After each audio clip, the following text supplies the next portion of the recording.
This video is a visual explanation of how I fit this bottom course of baseboard up against the stairs in this project. We have a 3-piece base that goes in here, and with a plywood sub base, I guess you could call it. It's basically just a portion of plywood that pushes out the lower base so it makes it look thicker, and then also acts as a support to the upper 2 pieces of baseboard that'll go on top of the bottom course.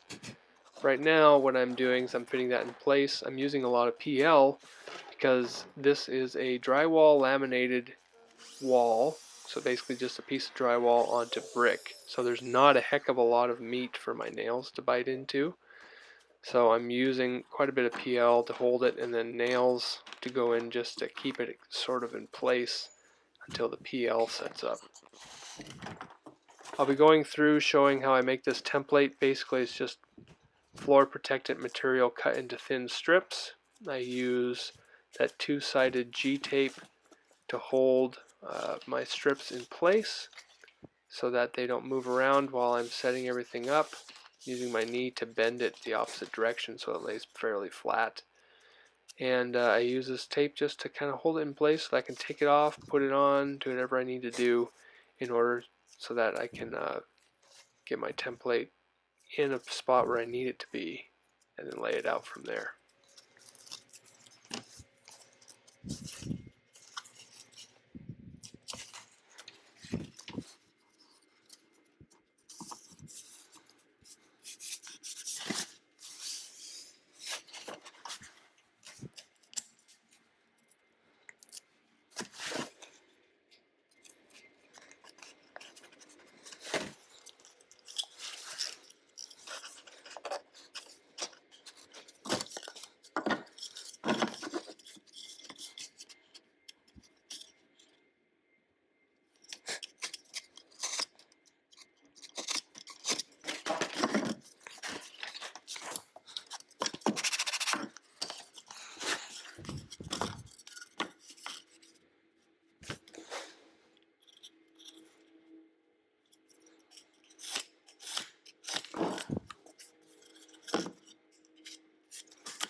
And yes, before you guys go ahead and comment in the comment section, yes, I do want to cut my leg open.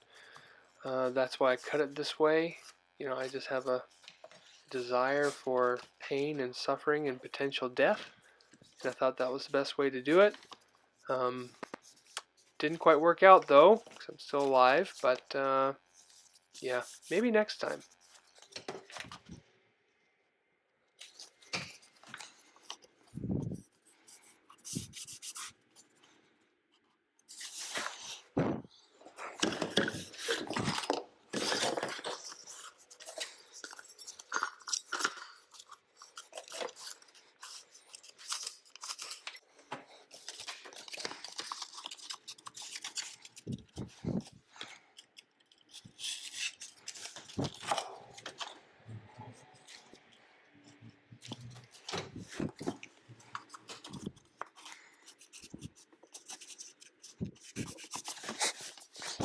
I'm making sure that all of my cut pieces are square. That's why I'm using that square as a reference.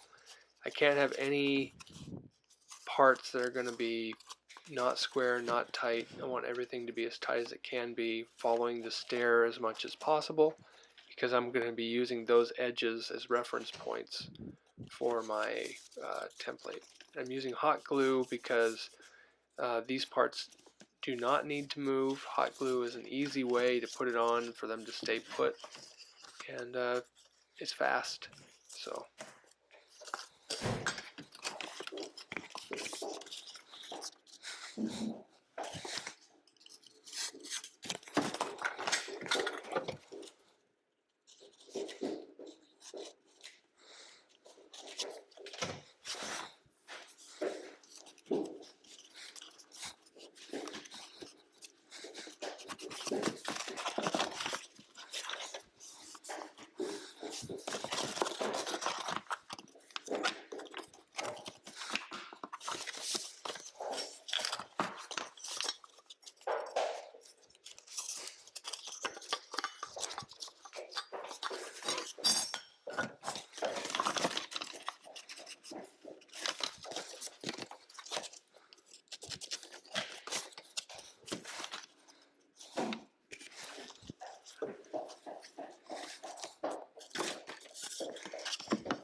when I put my template on my material, I already have my top angle cut. I cut that before I started the video, and so I don't really need to lay out that top line. And then I'm using this painter's tape to go on because pencil lines will not show up on the dark oak material. So I'll put the taper's paint on, and then I will cut the edge of the painter's tape against the edge of my template so that I have a nice sharp line to follow with my track saw.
As I'm cutting this, I'm making sure I'm not cutting the template at all. I'm just basically scoring the tape. That's all I really need to do. I don't have a heck of a lot of pressure going down on that blade. And then after I do that, I take my template off, carefully put that back, and then I take off the other part, and what's left is my cut line. And that mark will stay there. It's nice and clear, it's easy to see. Put my track saw right up, track up against that, and cut away.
For tasks like this, I have since this video cut one of my tracks in two.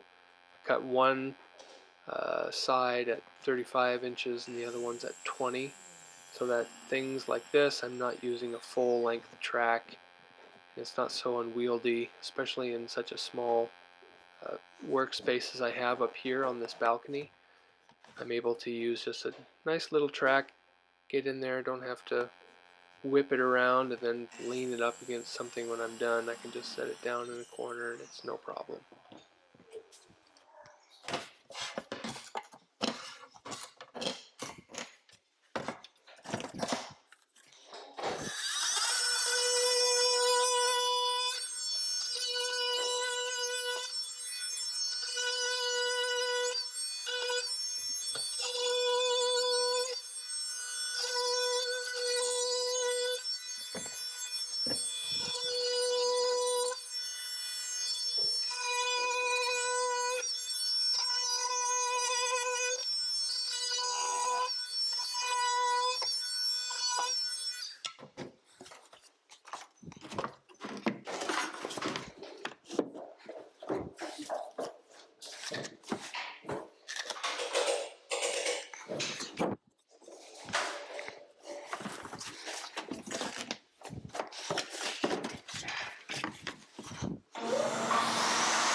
So I'm using painter's tape again to get a nice straight line up against my nosing here to cut it so I can fit my skirt board in there.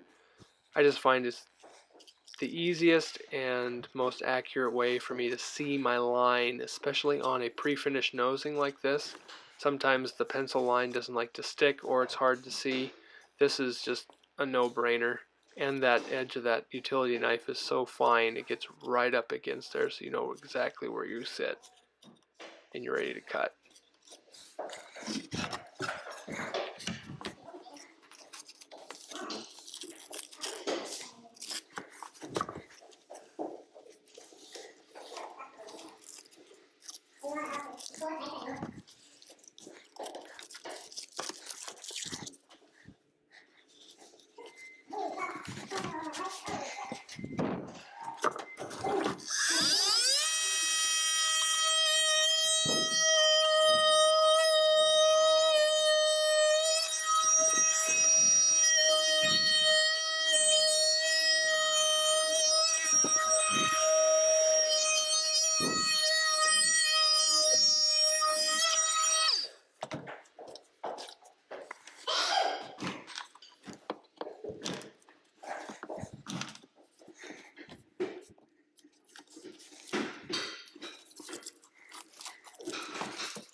So I'm making sure that these cuts are nice and clean so that when I go to join it up against my base at the bottom and at the top of these stairs, it's nice and tight.